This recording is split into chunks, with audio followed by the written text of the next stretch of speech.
हरे कृष्णा कृष्णा कृष्णा हरे हरे, हरे राम राम राम हरे हरे, हरे कृष्णा कृष्णा कृष्णा हरे हरे, हरे राम राम राम हरे हरे, हरे कृष्णा कृष्णा कृष्णा हरे हरे, हरे राम राम राम हरे हरे।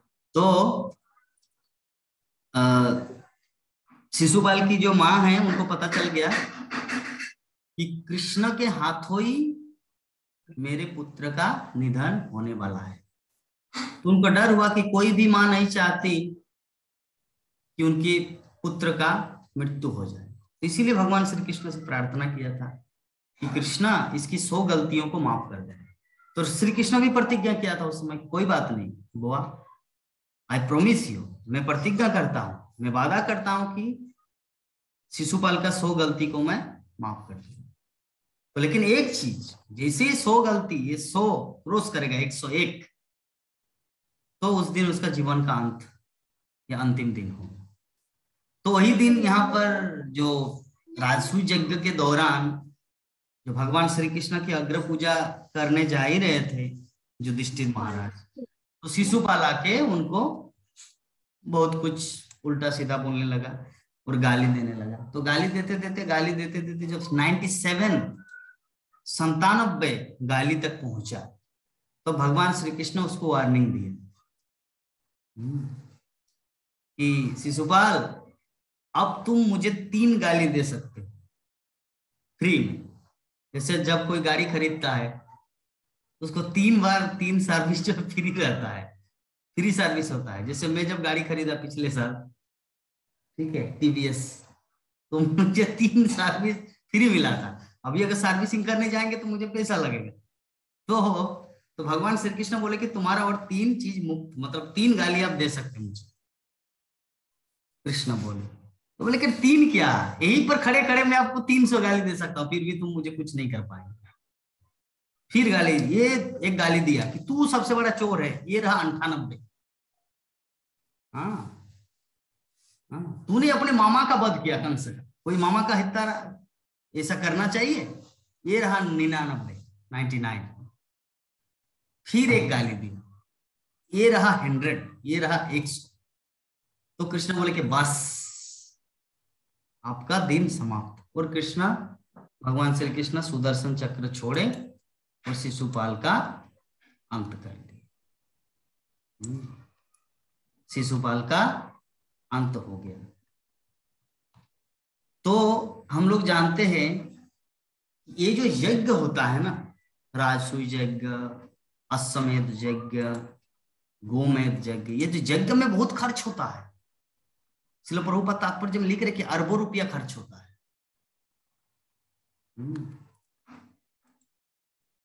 और एक चीज, दूसरी 2 चीज इस वर्तमान संसार में नहीं मिलता। पहला शुद्ध घी, पहला चीज शुद्ध घी नहीं मिलता, और दूसरा है शुद्ध ब्राह्मण। माचिस से आग जलाया जाता है वर्तमान कली युग में, लेकिन सत्य युग में या त्रेता युग में या द्वापर युग में ब्राह्मणगण माचिस से आग नहीं जलाते थे, मंत्र से आग जला लेते थे। ऐसे मंत्र पूत कर दिया, आग जलने लगी। तो इस कलयुग में 2 चीज का अभाव है, एक तो सच्चा ब्राह्मण नहीं है, दूसरा शुद्ध घी नहीं है, जिसके कारण यज्ञ कलयुग में प्राय असंभव माना है।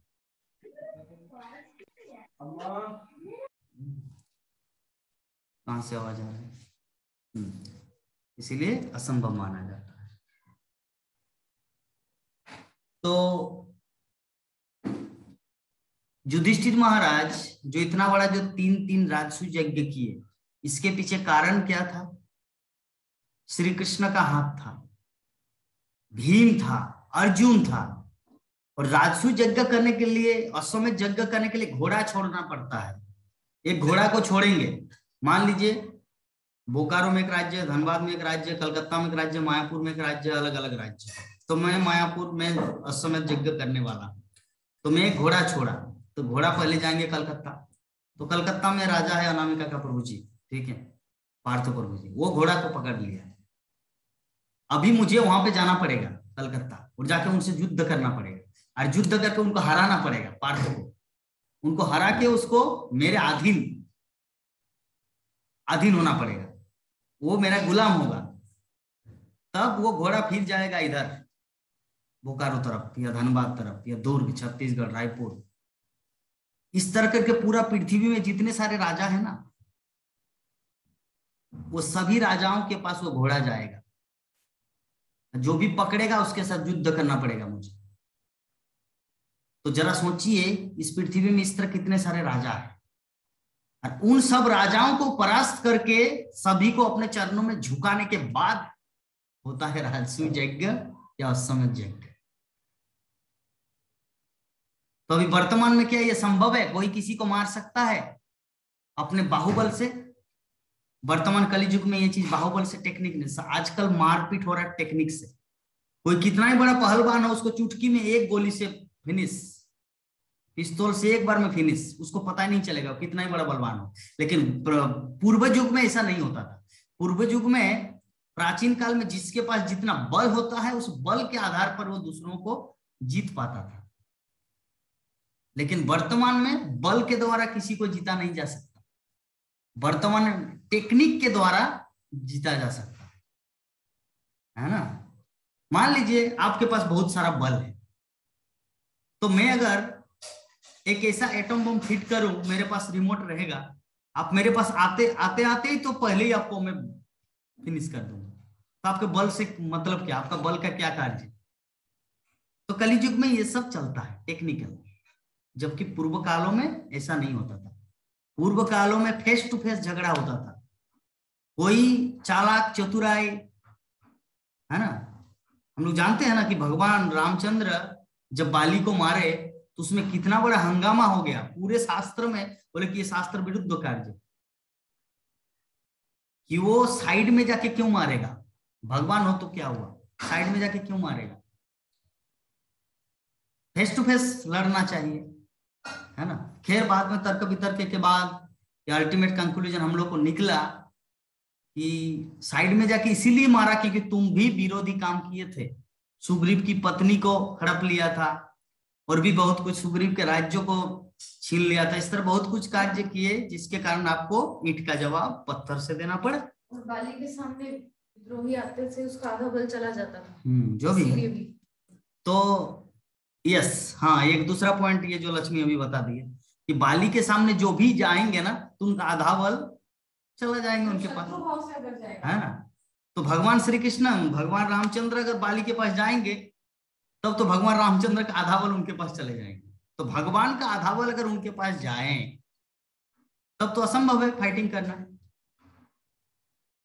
यद्यपि भगवान बोल सकते अरे मैं भगवान हूं, आपके पास वरदान है तो क्या हुआ, मैं भगवान हूं, मैं कोई वरदान नहीं मानता, तब तो ये मर्यादा पुरुषोत्तम नहीं कहा जाएगा ना। मर्यादा पुरुषोत्तम का अर्थ होता है जिसका जैसा वरदान मिला है उसको उसी अनुसार सम्मान दिया जाना, है ना। अगर वहां पर जाके भगवान रामचंद्र बोलते अरे बाली तुमको वरदान मिला है कि तुम्हारे पास जो भी आएगा उसका आधा बल चला जाएगा, लेकिन मैं तो राम हूं, आई एम गॉड, मैं तो भगवान हूं, देखते हैं कितना आपका बल है, कौन आपको वरदान दिया? बोले कि ब्रह्मा ने। अरे ब्रह्मा वो तो मेरा नौकर है। इसका मतलब भगवान मर्यादा पुरुषोत्तम नहीं कहा जाएगा। मर्यादा पुरुषोत्तम मतलब क्या होता है? सबको सम्मान देना, जिसका जैसा क्षुद्र क्वालिटी, अच्छा क्वालिटी, बेड क्वालिटी, कम क्वालिटी, ज्यादा क्वालिटी, सबको यथा शक्ति के अनुसार उसको सम्मान दिया जाना चाहिए। तो भगवान रामचंद्र मर्यादा पुरुषोत्तम थे, जिसके कारण उसको साइड से मारा, है ना। तो जो भी है अल्टीमेटली हम लोग समझ गए कि राजसूय यज्ञ या अश्वमेध यज्ञ करना कोई साधारण बात नहीं है। पूर्व काल में इस तरह सामना करना पड़ता था और अभी तो ये संभव एकदम नहीं है, एकदम इम्पॉसिबल। जो इम्पॉसिबल जो शब्द लागू होगा इस संसार में, तो वो इम्पॉसिबल शब्द लागू होगा वर्तमान कलियुग में यज्ञ पर।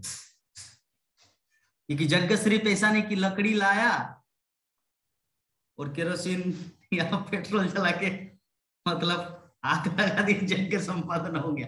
ऐसा नहीं है, शुद्ध घी चाहिए। शुद्ध घी अभी कहाँ मिलता है? कुछ नहीं। इसीलिए यज्ञ समय, इसीलिए भगवान श्री कृष्ण चैतन्य महाप्रभु के रूप में आए और हरे नाम हरे नाम हरे नामैव केवलम कलो नास्तिक नास्तिक नास्तिक गतिरन्यथा। एकमात्र हरे कृष्ण महामंत्र, हरे कृष्ण कृष्ण कृष्ण हरे हरे, हरे राम राम राम हरे। यही महामंत्र हमारे लिए सुगम है और इसी महामंत्र के द्वारा हम लोग भगवान श्री कृष्ण को प्राप्त कर सकते हैं, अन्यथा कोई दूसरा उपाय नहीं। तो आज का जो हमारा श्लोक है, पूरे तात्पर्य, पूरे अनुवाद का जो कंक्लूजन अर्थात सारांश, उसका जो निचोड़, वो हम लोग आज क्लास में डिस्कस किए। यज्ञ हो या कुछ भी हो, कलियुग में जो कल्टीवेशन या हरिनाम या सत्संग, हम लोग ओवरव्यू के माध्यम से जाने सभी भक्तों का जो राय कि भक्ति में प्रेरणा का स्रोत सत्संग, और सत्संग अगर नहीं होता है ना, तब हमारे जीवन में गड़बड़ी आ जाता है। सत्संग यूं कहते हैं, जैसे हम लोग बारंबार एक ही चीज का उदाहरण दे सकते हैं कि कोई व्यक्ति पढ़ाई करता है, अगर वो स्कूल न जाए तो वो ऑटोमेटिक फेल होगा, उसको स्कूल जाना पड़ेगा। वो अर्जुन नहीं है या हनुमान नहीं है कि अद्भुत शक्ति पराक्रम दिखा सकते हैं, या भगवान श्री कृष्ण नहीं है कि 64 दिन में 64 कला सीख जाए मेरे ससुराल में जाके, उज्जैन में जाके। भगवान श्री कृष्ण ठीक है, तो उतना साधारण बात नहीं है। मेरा ससुराल बाद में, पहले कृष्ण का गुरुकुल, ठीक है, उज्जैन और द्वापर युग में था। मेरा तो 1 साल पहले हुआ, ठीक है। तो जो भी है, अल्टीमेटली हम लोग समझ गए कि कुछ भी एक्स्ट्रा ऑर्डिनरी कार्य नहीं होता जब तक वो कृष्ण शक्ति उसमें नहीं होता। इसलिए श्रील प्रभुपाद बोलते हैं कि कृष्ण शक्ति बिना ना है तार परिवर्तन।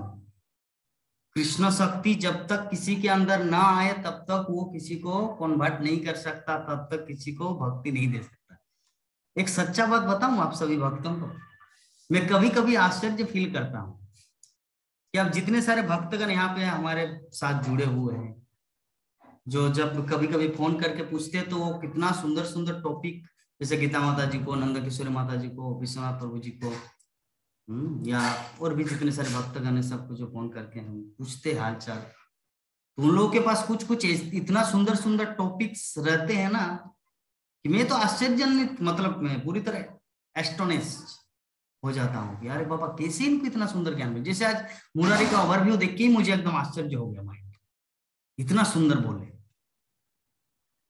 हाँ, नंद किशोरी माता जी पहले तो कुछ भी बोल नहीं पाते थे, अभी हम अगर नंद किशोरी माता जी को छोड़ देंगे ना, पूरा 1 घंटा लेक्चर दे देंगे कृष्ण भक्ति का, और हम सब सुनते रह जाएंगे। ये भक्ति का प्रभाव है। तो मैं कभी कभी आश्चर्य फील करता हूँ कि मेरे पास तो भक्ति नहीं है। अगर कोई पूछे कि जगन्नाथ प्रभु आपके पास भक्ति है, तो मैं तो चीर फाड़ करके दिखाऊं तो मुझे नहीं मिलेगा कि कहीं पर भक्ति छुपा है, लेकिन आप लोगों को प्राप्त हो रहा है। इससे मुझे एक चीज आभास होता है कि प्रभुपाद का वो श्लोक कि कृष्ण भक्ति कोयले सर्व कर्मों पर कृत्य हो, मतलब कृष्ण शक्ति बिना ना है तार परिवर्तन। मतलब जब तक कृष्ण की शक्ति, सक्तावेश इन्वेस्ट नहीं होता ना, तब तक किसी को कृष्ण भक्ति में लाया नहीं जा सकता। ये जितने सारे भक्तगण यहाँ पे उपस्थित हुए, यद्यपि अपने अपने गुण के द्वारा, अपने क्वालिटी के द्वारा वो भक्ति में आए, लेकिन आए तो यहीं पर क्यों आए? इसका मतलब कृष्ण की इच्छा है। और सच में कुछ तो ऐसा है जो मुझे दिखता नहीं। अल्टीमेटली यही भाव है। मैं तो सबसे बड़ा आभारी तो आप सभी भक्तों का हूं, क्योंकि आप लोग अपनी विनम्रता बस यहाँ पर आए। क्योंकि अगर उम्र की दृष्टिकोण देखा जाए तो आप सबका उम्र मुझसे 20 साल करके ज्यादा है। 20 साल क्या, जैसे हमारे विश्वनाथ प्रभु जी का उम्र 73 है, 73 शायद, हाँ डबल से मेरा 30 साल, प्रभु जी का 73। नंद किशोरी माता जी का उम्र कितना है? वो भी डबल है। हमारे प्राण मोहन प्रभु जी का वो भी डबल। गीता माता जी का वो भी डबल। हमारी सीमा माता जी का, राकेश प्रभु जी की, इस प्रकार हम लोग देखते हैं यहाँ पे जितने सारे उपस्थित भक्तगण हैं जो हमारे 8 महीने से जुड़े हुए हैं। ऐसे में तो कितने आए कितने चले गए। जैसे समुद्र का पानी, जैसे सावन के महीने में बहुत सारा पानी आ जाते हैं, उसके बाद दिखता ही नहीं कि पानी कहाँ चला गया। उस तरह बहुत सारे लोग आए और चले गए। लेकिन ये जो कुछ कुछ जो है, जो समुद्र का पानी जैसा, वो पहले भी थे, अभी भी है। जब से स्टार्ट हुआ है हमारा ये जूम क्लास, तब से अभी भी है। मतलब वो समुद्र का पानी के साथ तुलना की है। और जो बीच में आते और चले जाते वो सब क्या है? वो सब है सावन का महीना में जो पानी आते हैं, फिर दिखता ही नहीं कुछ। जैसे भाद्र महीना आ जाता है, कहाँ पानी चला गया। तो जो भी है, हम तो धन्यवाद देंगे सभी भक्तों को जो आप लोग विनम्रता बस इस कॉन्वर्सेशन में आते हैं और श्रवण करते हैं। हरे तो कृष्णा प्रभु। हाँ माता। हरे कृष्ण प्रभु जी, ये उम्र के पूजा नहीं होती है, गुण के पूजा होती है प्रभु जी। गुण की पूजा होती है। गुण के पूजा होती है, उम्र की पूजा नहीं होती है प्रभु जी। लेकिन जैसे गुण, हमको जैसे लगता है। आपको ऐसा लग सकता है, लेकिन गुण जो है, गुण में बोल सकता हूँ कि लक्ष्मी के पास है, लेकिन मेरे पास तो गुण नहीं है, क्योंकि मैं झाड़ता हूँ आप लोगों को, डांटता हूँ, लेकिन वो कभी नहीं झाड़ते। तो गुण का अर्थ होता है जो सर्वदा विनम्र, सुशील, सरल, ऐसा रहे। नहीं प्रभु जी, प्रभु आपका आवाज नहीं आ रहा माता। आप जो डांटते हैं ना, उसमें हाँ। भी बहुत प्रेम है। आखिर जिन प्रेम मिलता है वही तो डांट खाया जाता है। पता नहीं, जो भला चाहता है वही तो डांटेगा। बोल रहे कि जो भला चाहता है वही तो डांटेगा। वही कहते हैं प्रभु जी।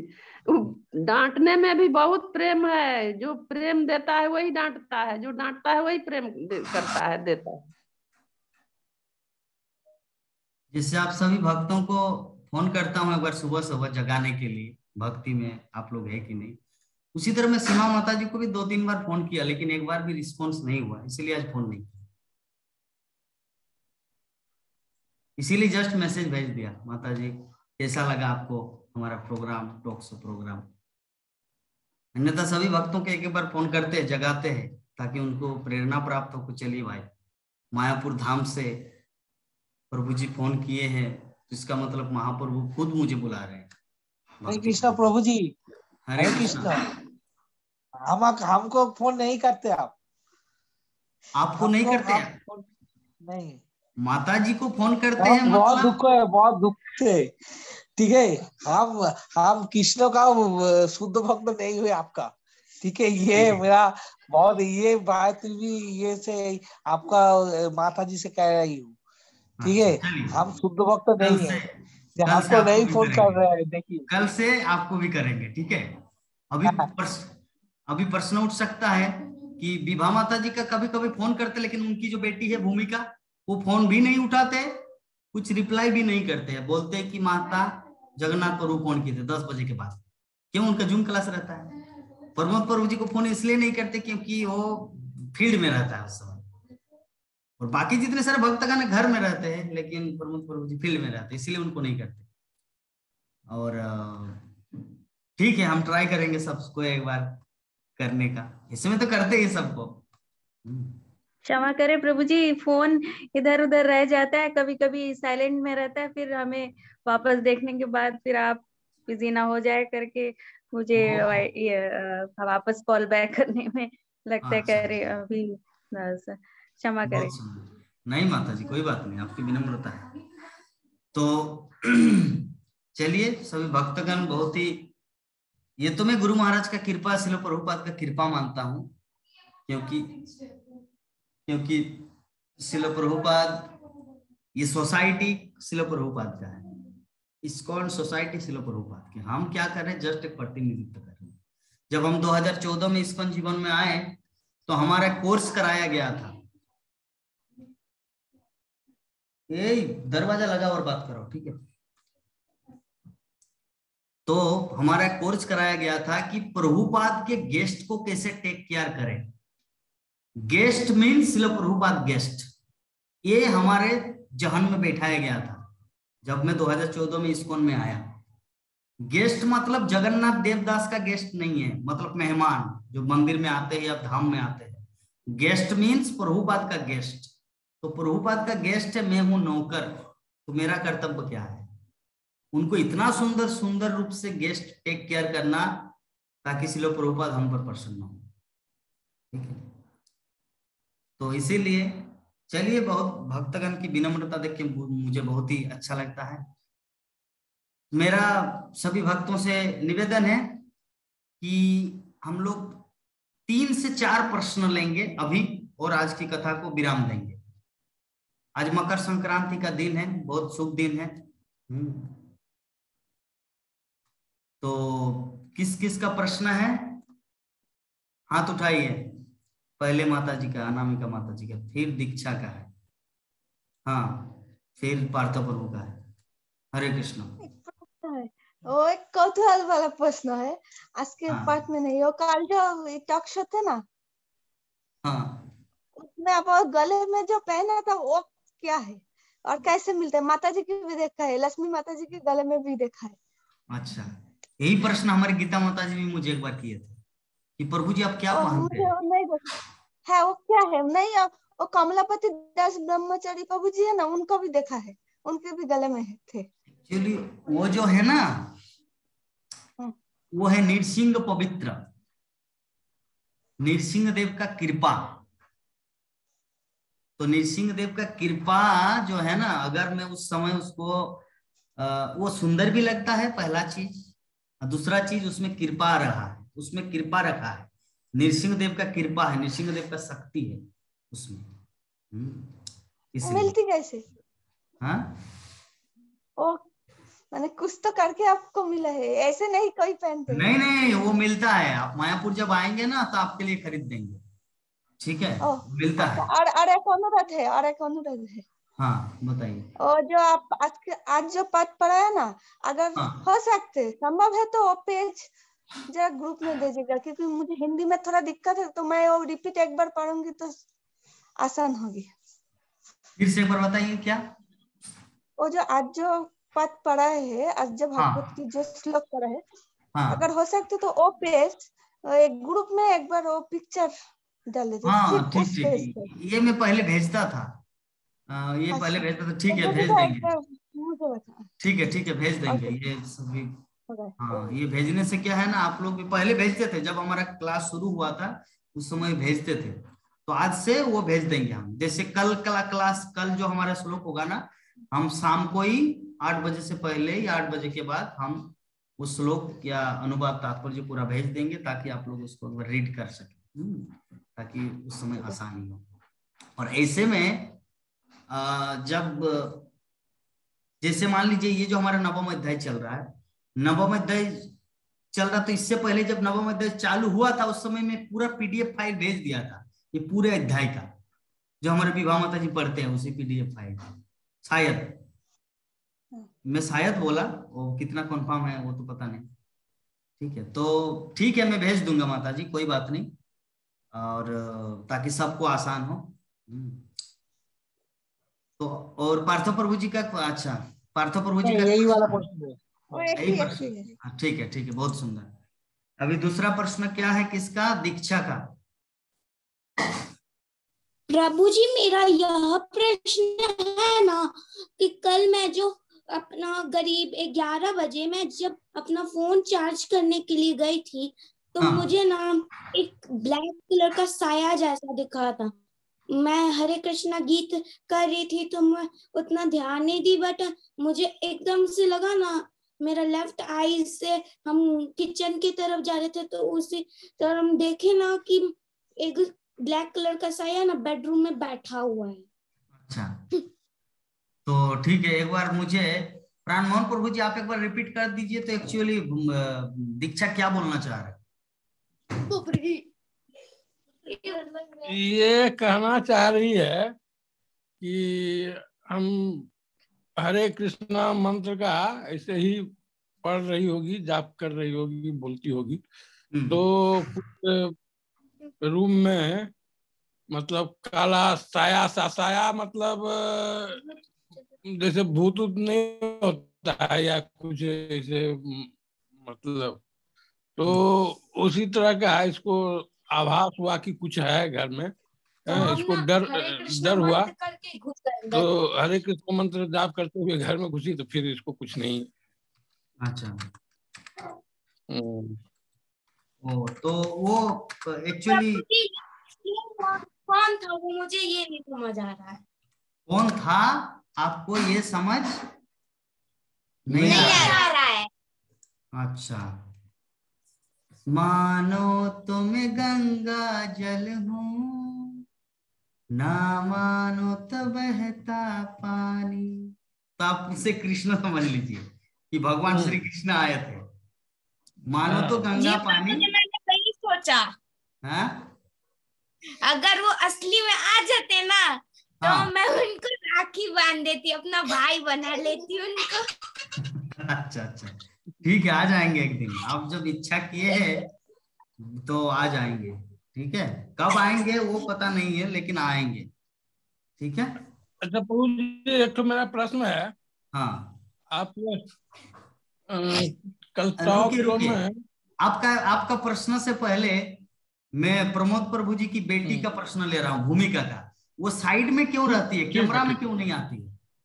वो ऐसे ऐसे करती रहती है, ऐसे नाचती रहती है, मैं देखता हूँ ऐसे ऐसे नाचती है। हाँ बताइए अभी आपका प्रश्न। हाँ बोलिए अपना प्रश्न। अच्छा अच्छा ठीक है प्रभु जी। हम बोल रहे थे प्रभु जी कि माता जी बोल रही थी कि ये जो मसूर का दाल है शाकाहारी में आता है, शाकाहारी में आता है या नहीं आता है? मांसाहारी में। कल तो मैं चार्ट में लिख दिया है, मांसाहारी है वो मसूर दाल। ऐसा क्यों है प्रभु जी? मांसाहारी कैसे हो गया जबकि अनाज है वो? अनाज बोलने से नहीं होता, उसमें कुछ तथ्य है। जैसे लहसुन प्याज जैसे मांसाहारी है, उसी प्रकार मसूर दाल भी मांसाहारी है। जैसे उदाहरण दिया था आपको गांजा गाछ का। गांजा गाछ तो वो भी पौधा है, लेकिन उसको पीने से लोग मरते क्यों है, नशा क्यों है, विष क्यों है? क्योंकि उसका सोर्स जो है सांप को मारने के बाद हुआ था। सांप, दुर्गा देवी, वो क्या किया था, शिव जी के गले में जो सांप था उसको मार के जमीन पे गाड़ दिया था, और वहां से एक पौधा हुआ, वो है गांजा गाछ। तो लोग गांजा पीते हैं। अगर कोई बोल सकते हैं कि इसको, ये जो गांजा साग में पालक साग, लोटिया साग, मैं गांजा साग आज खाऊंगा राइस के साथ, दाल भात और गांजा साग, तो क्या होगा उनका हाल? वो मरेगा। ठीक है, गांजा साग, क्योंकि वो विष है। अगर कोई बोलेगा नहीं नहीं नहीं ये तो साग है, कैसे साग है, पौधा है, गांजा साग का है, तो ऐसे ही मसूर दाल जो है ना, वो एक्चुअली मांसाहारी में आता है। और चाय और अथी के विषय में, कॉफी के विषय में भी बोले कि वो भी भागवतम में निषेध है, वो नहीं यूज करना है। क्या सही है? एक्चुअली चाय कॉफी जो है ना, एक्चुअली शिल प्रभुपाद जो प्रैक्टिकल उदाहरण के माध्यम से चाय कॉफी के बारे में बोलते हैं कि जिसको न खाने से हमारा जीवन चल जाएगा, तो उसको खा के क्यों टाइम पास करा जाए, टाइम पास क्यों किया जाए? ऐसा नहीं कि चाय नहीं पियेंगे तो हम लोग मर जाएंगे, लेकिन भात नहीं खाएंगे तो हम लोग मर जाएंगे। क्यों? क्योंकि अन्न में तो प्राण है, हमारा शरीर ऐसे निर्माण हुआ है। रोटी, दाल, सब्जी अगर नहीं खाएंगे तो हम लोग 50 साल तक भी नहीं जी पाएंगे, 10 साल के अंदर ही फिनिश हो जाएंगे। लेकिन चाय अगर आप नहीं पियेंगे तो आप बच जाएंगे, क्योंकि चाय इसीलिए उसको नशा माना जाता है। ये प्रैक्टिकली, शास्त्रों में तो कुछ है ही उदाहरण, ये प्रैक्टिकली एग्जाम्पल के माध्यम से ये चीज बताई है। ठीक है, चलिए हम लोग आज की कथा को यहीं पर विराम देते हैं। हरे कृष्णा प्रभु जी। हाँ माता। एक मेरा क्वेश्चन है कि हम लोग किसी से बात करते हैं, हाँ, तो हरे कृष्णा बोलते हैं, जबकि वो भी आदमी है सो भक्ति वाले हैं, तो वे हरे कृष्णा नहीं बोल करके वे राधे राधे केवल बोलते हैं। तो क्या कृष्णा और राधे राधे में क्या मतलब, हरे कृष्णा नहीं बोलते हैं, वो केवल राधे राधे बोलते हैं? तो इसमें क्या, थोड़ा सा हमको बताइए। अंतर कुछ नहीं है। जैसे हम किसी को बोलते हरे कृष्ण तो बोलते जय सिया राम, तो होगा उसको हम अगर फिलोसॉफी पढ़ाने जाए, अरे आप जय सिया राम क्यों बोले, हरे कृष्ण महामंत्र जय सिया राम से भी ज्यादा महत्वपूर्ण है, मैं उनको क्यों पाठ पढ़ाने, उनका भक्ति है करो।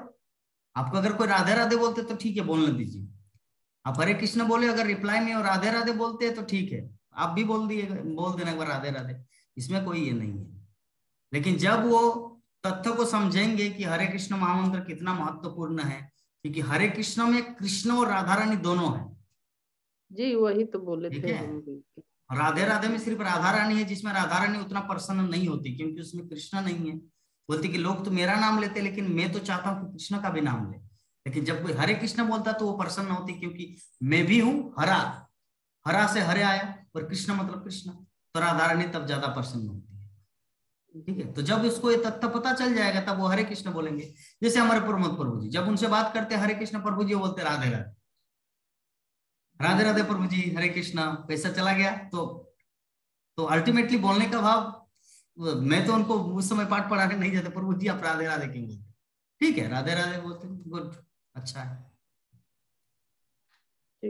जैसे मेरी सासू माँ हरे कृष्ण बोलेंगे, हाँ राधे राधे राधे राधे लोग करते। जैसे लक्ष्मी जब अपने बहन लोगों से बात करती है तो ये बोलते हरे कृष्ण, वो लोग बोलते राधे राधे मौसी, राधे राधे दीदी, विभिन्न प्रकार का। तो मैं उसमें कोई इंटरफेयर नहीं करता, चलो जिसका जैसा भक्ति, अल्टीमेटली भगवान का नाम करे। लेकिन जब कोई ये समझ में आ जाएगा कि हरे कृष्ण कितना महत्वपूर्ण है और राधा रानी ज्यादा प्रसन्न होंगे, राधे राधे बोलने से भी ज्यादा प्रसन्न होती है जब हरे कृष्ण बोला जाता है, तब वो हरे कृष्ण चालू कर देंगे ठीक है। ठीक है नहीं, प्राणमोहन प्रभु जी हमारा समय सीमा पार हो जा रहा है, भक्तगण जुड़ने के लिए कल डरेंगे, बोलेंगे यहाँ पे लेके आएंगे, इतना समय लेता है प्रभु जी माता जी का ठीक है। चलिए कल जो भी है लिख के रखिए डायरी में, कल हम लोग लेते प्रश्न। चलिए तो वांछा कल्पतरु करते हैं। वांछा कल्पतरुभ्यश्च कृपा सिन्धुभ्येव च पतितानां पावनेभ्यो वैष्णवेभ्यो नमो नमः। हरे कृष्णा कृष्णा कृष्णा हरे हरे, हरे राम राम राम हरे हरे। जय जगत गुरु श्रील प्रभुपाद की जय। ग्रंथराज श्रीमद् भागवत महापुराण की जय। अनंत कोटि वैष्णव भक्तवृंद की जय। समवेत गौर भक्तवृंद की जय। निताई गौर प्रेमानंदे। हरि हरि बोल।